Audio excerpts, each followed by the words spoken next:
12-ാം സ്ഥലം. ലോകപാപങ്ങളുടെ മോചനത്തിനായി എത്തിയ ദൈവകുഞ്ഞാടിനെ പാപികളായ മനുഷ്യർ കുരിശിലേറ്റിക്കൊന്നത് ഇവിടെയാണ്.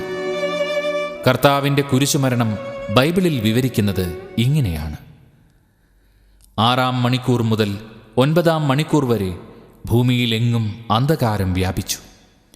ഏകദേശം 9-ാം മണിക്കൂറായപ്പോൾ യേശു ഉച്ചത്തിൽ നിലവിളിച്ചു, എൻ്റെ ദൈവമേ, എൻ്റെ ദൈവമേ, എന്തുകൊണ്ട് നീ എന്നെ ഉപേക്ഷിച്ചു?